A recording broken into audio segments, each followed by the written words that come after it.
Hey, what's up, everybody? Welcome back to my channel. Welcome back to Rooted and Relevant. Man, I'm very excited today. Thank you guys so much for your support. Thank you guys for showing the previous video that we dropped so much love. There's so many people that sent me messages commenting on the video, particularly people in the legal profession, law students, LB graduates, admitted attorneys, legal advisors, every one of them. They were giving me, I think, constructive feedback to say, man, we enjoyed the video and all of that. And I'm so glad that they enjoyed it because it encourages us to keep going, man. It encourages us to keep going. And I think you can already see with the title of the video, because it's wedding season, man. People are getting married every single weekend in South Africa. In some corner in South Africa, every weekend there's a wedding there. And I thought, man, let me do this video for them so that they can understand what they are getting themselves into. Because marriage, or rather wedding, doesn't just end with the fun and the celebration and all of that. Once you sign somewhere in a paper somewhere, even if you don't sign these days, because we've got customary law and all of that, whatever you do, whether you pay lobola and all of that, it says something about the validity of your marriage and all of that. But today we don't want to be discussing much about customary marriages, lobola and all of that. We want to be talking about the different types of marriage regimes that we have in South Africa. And without any further ado, let's jump into that. So I know you guys are busy, you are preparing for your wedding and all of that. Probably your wedding is even tomorrow and you're gonna find this video now, but man, please rest a bit. It's not all lost and everything, but maybe luckily or fortunately you're watching this 2 months before your marriage or your wedding rather, and it will help. So we're talking about 3 different types of marriage regimes. So in South Africa, we've got 3, right? Like I said, we've got the popular one, mostly called the automatic one, which is in community of property. And then the second one, we've got out of community of property with accrual. And then the third one, we've got out of community of property without accrual. So that's the 3 of them that we have: in community of property, out with accrual, out without accrual, right? And I think in community of property, everybody is familiar with that. It's called automatic because when you get married and you go to Home Affairs and sign whatever papers that they give you guys on the day that you get married at Home Affairs, they register your marriage as in community of property, unless if you have an antenuptial contract, mostly known as a prenup. I think if you watch a lot of TV, you will know the word prenup. If you get married and you didn't enter into any antenuptial contract with your spouse or your husband or wife to be, then your marriage is automatically gonna be in community of property. What does that mean? It means in community of property for both profit and losses. I think people always means the losses or the loss part, because they're always thinking, not everybody always think about losses. They're always thinking money coming in, assets coming in and all of that. So when you get married in community of property, let me make a quick example. If you have assets before you get married, and then you get married in community of property, the assets that you owned before the start of the marriage, they now become a joint part of the joint estate with your spouse, right? So if you are a man, you had like 100,000 rands in your bank account, a small car, maybe a house. Let's throw in a house in there, and several other minor assets, maybe furniture and all of that. And you were able to attain all of those things before you even met this person, right? But now you get married and you get married in community of property. What happens? Those assets that you owned or attained or acquired before the start of the marriage, they now form part of the joint estate. So that's basically what you agree to when you sign those papers and you get married in community of property. The same applies for the other spouse, the wife, right? And there's a lot of pros and cons surrounding all these marriage regimes, and those are the first ones for in community of property. So the first one is whatever assets that you had before, they form part of the joint estate. And why is that a con for me? It's because sometimes the assets that you have before the start of the marriage, it's an inheritance and a house that you inherited from your parents. And what else? Whatever money, cars, whatever, you inherited those from your parents, and they really mean something to you. They're a reminder of your parents. And now, if the person that you get married to has debts and whatever, whether it's debts that he or she had before the start of the marriage, or whatever that he or she makes after the start of the marriage, you guys are responsible for those debts, both of you, because you are part of a shared estate. So it's a shared estate. Both of you form part of the shared estate for both profit and loss. Whatever money that spouse A brings, it belongs to both spouse A and B equally. The same applies to spouse B. Whatever money that spouse B brings in, or assets, they belong to both of you equally. Right? So if the other guy has debts and whatever, it affects you, because the sheriff will come and attach your car, your house, your money, whatever, even if the debt is not yours.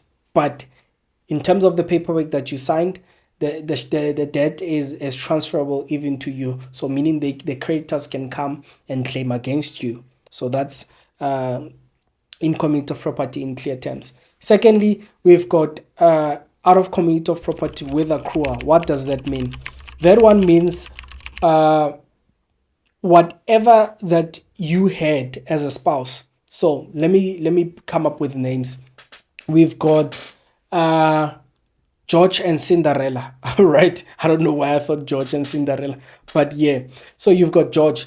George has 100,000 rands money, 100,000 rands in his bank account before the start of the marriage. He has a car and a house. And then Cinderella is also, she's a teacher. She also has a house, a car, and some money in a bank account. So Gyafana, it's the same on both sides. So when you guys get married out of community of property with accrual, whatever that you guys owned individually is separate. So that belongs to you and you alone. The same applies to George. Whatever George owned before the start of marriage, it belongs to him and him alone. But whatever your estate or your estates accumulate after the start of the marriage, it then belongs to both of you.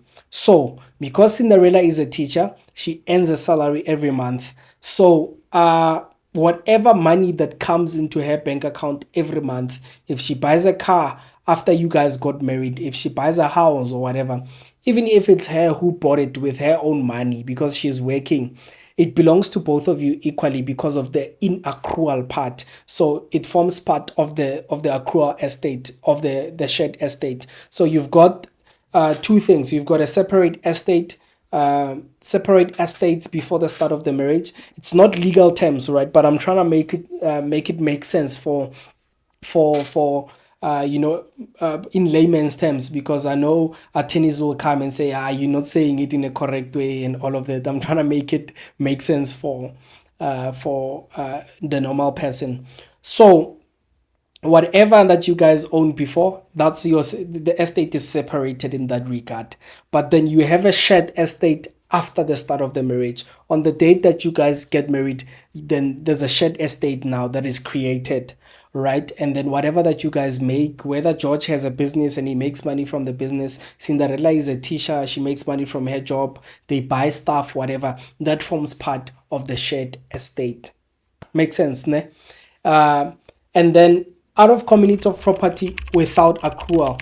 Now there we have 100% complete separation of estates. So whatever that Cinderella had before the start of the marriage belongs to her, and whatever she acquires after the start of the marriage, it still belongs to her. The same applies to George. So if George stumbles upon a tender somewhere, and he gets 50 million rands from the tender and whatever, that money belongs to him and him alone, right? But please hear me clearly. My thinking is that, or my belief is that, in the general sense, when people get married, their mentality is that whatever that we do in this family, it belongs to both of us equally, even if it's not so in the paperwork. Because it's not always that you're gonna go somewhere and say, we are buying this, please put it in both our names. Most of the time, the husband is gonna go and buy a car for himself, the wife is gonna go and buy a car for herself. You guys are gonna have money separately. This one is gonna buy furniture, the other one is gonna buy a house, and all of that. But there's a general sense of relationships that says even if it's the husband who bought it, it still belongs to the both of us. But now you see the true colors, or the reality when there's a death or a divorce, depending on whether, if it's a death, whether there's a will or not. But we don't want to touch on wills today, it's a story for another day, right? But let me make an example. Let's say George is married out of community of property without accrual with Cinderella, right? And then George now has a will, and in the will he says Cinderella is not getting anything, right? Now, whatever money that he made, it's even painful. I'm already sharing the pros and cons already. It's even painful when Cinderella is a housewife. They've been married for 30 years and she's been supporting Cinderella, George, making sure the house is clean, the clothes are clean, the lunch box is prepared on time, the kids are okay, and everything. Cinderella has been a housewife for 30 years, being there for this man.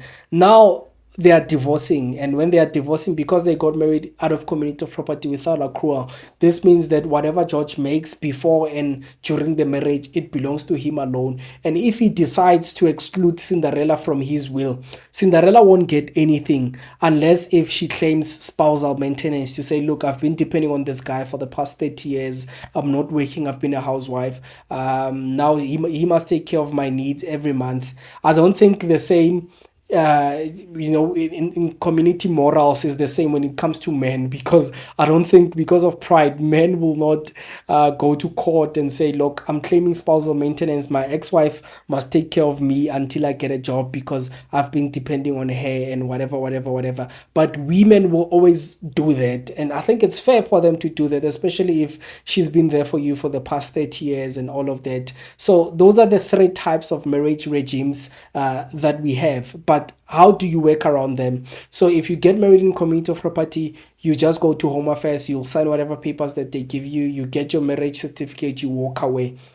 But another con for the two other marriage regimes, which is out of community of property with or without accrual, if you want to get married in those type of marriage regimes, you have to enter into what we call an antenuptial contract. And like I said, a prenup is a word that is mostly known by a lot of people. So you have to enter into that antenuptial contract. You have to go to an attorney's firm and then ask them to that you want to do an antenuptial contract. They will explain what they mean, like I'm explaining to you. But if you already know your business, you go there to say, we want to get married out of community of property. Can you draft an antenuptial contract or ANC for us? And then they will do that. But it's a con for me because it comes with a lot of debt. Not debt, with a cost, right? Not a lot even. I'm capping when I'm saying a lot, because I'm trying to think, when my wife and I got married 2021, we also entered into an antenuptial contract. It was, I think, 1,005 if I'm not mistaken. It's been a couple of years now, 4 years, so I'm not sure if the rates have changed and all of that. But I recently saw the attorneys who are charging as little as 850 rands for an antenuptial contract. And most of the time there's no consultation, so they'll just draft the documents and then you go with your spouse to their firm and sign. Sometimes you do it digitally. They will send you the documents, you print them out and sign, but you have to send them back to them either via courier or post, because they need to be original. The signature must be original, so you cannot scan the documents. So sometimes, maybe even if you find an attorney that's out of town, you can always do it digitally. You don't have to be there. They'll also give them a power of attorney to sign on your behalf, whatever documents that they need to sign on your behalf, and then they will go register that antenuptial contract with the deeds office. But even before registration of the contract, there's a certificate that they will give you, and then that's a certificate that you take to Home Affairs when you go and get married at Home Affairs, and they will register your marriage as out of community of property. So the same is applicable for the one with accrual or without accrual. The contract will stipulate to say George and Cinderella are getting married, are intending to get married on this and this date out of community of property, and that's how they will register your marriage. It's very important. I think out of community of property is always best for business people because you want to protect your spouse. That is what out of community of property does. You want to protect your spouse, especially if you're a business person like myself. You want to protect your spouse from whatever debts that you will incur in the running of your business, because sometimes George will go and borrow money from the bank and say, I want to start a poultry business, and then he goes to the bank, borrows 300,000 rands, and he comes and starts his poultry farm, with 1 day old chicks and all of that. And now there's a flood in KZN, and all of those 1 day old chicks, they die, and now George has nothing. The business dies before it even starts. And because he's not working, he's self-employed, he's trying to start a business, he has a debt. But because he got married in community of property, now the sheriff will go and attach Cinderella's assets just because they got married in community of property. So George, when you get married out of community of property, it's not because you are preparing for divorce. Cinderella, it's not because he is preparing for divorce. He's trying to protect you. You always have to try and protect your spouse, because if that happens and Cinderella loses the inheritance that she got from her parents and all of that, it kind of messes up the marriage before it even starts. So do yourself a favor. I don't advise anybody to get married in community of property. So I know you're excited that you are getting married to the love of your life, but please just take a step back. Just take 5 minutes to think about it and ask yourself whether you want to get married in community of property or not. And I know a lot of people don't even know if there's something that you have to do if you want to get married out of community of property. They just want to get married and that's all. And then later in their marriages, they encounter problems that destroy them. A lot of marriages were destroyed by money, by finances, by assets and all of that. So do yourself a favor, protect your marriage, protect your spouse, protect yourselves, protect your kids by not getting married in community of property. So you have to go to an attorney's firm and ask how they work in terms of antenuptial contract, and trust me, they will help you. Even the same day, you will walk away with that certificate that you can get, that you have to take to Home Affairs. So even if it's Friday now, you are watching this Friday morning or Thursday morning, and you are getting married tomorrow, make sure you do the antenuptial contract. Even if you are sending your uncles this Saturday to go and pay lobola and whatever, please make sure you sign the antenuptial contract before the lobola, because now customary law and all of that is gonna apply. Because if you pay lobola, they will tell, even attorneys will tell you, if there was a celebration of some sort, as a lobola celebration and whatever, already you are married in community of property, and we can't do a prenup for you unless you lie and say, no, there's nothing we've done and whatever. But later it can have consequences, because if it turns out that you actually robbed the system, you paid lobola, but now you paid lobola but also got an antenuptial. There's actually a famous case, I'm not going to mention names, there's actually a famous case of a DJ that apparently and allegedly paid lobola and then got an antenuptial contract later. Now the spouse has to prove that she was traditionally married to the guy before their white wedding and before the prenup. So do yourself a favor, don't get married in community of property. Get a prenup in a correct way. Make sure you don't pay lobola and everything before you get a prenup. So that's a conversation that you need to have with your spouse. If you think your spouse is gonna say, we're not George or we're not Cinderella, you are preparing for divorce, send them a link to this video, let them watch and understand why you are trying to get this thing done. Better yet, you can put this on a screen somewhere on your smart TV, go to YouTube and then play this video, watch it together, so that you both can be on the same page. But yeah, otherwise, thank you guys for watching until this far. I hope this video was helpful. I hope it was informative. If you know somebody that's getting married this weekend, because hey, nyashata, every weekend nyashata, you are getting married every weekend. So please make sure that you subscribe to the channel. Give us a comment down below, whatever that you want to say regarding this video, or whatever topics that you want us to discuss. Drop us a comment below, and then we'll have a look at it. Drop us a thumbs up, man. Share with whoever you think will love this video, and let's support the channel, man. It's the right thing to do. Thank you guys for watching. I'll see you guys in the next video. Sharp.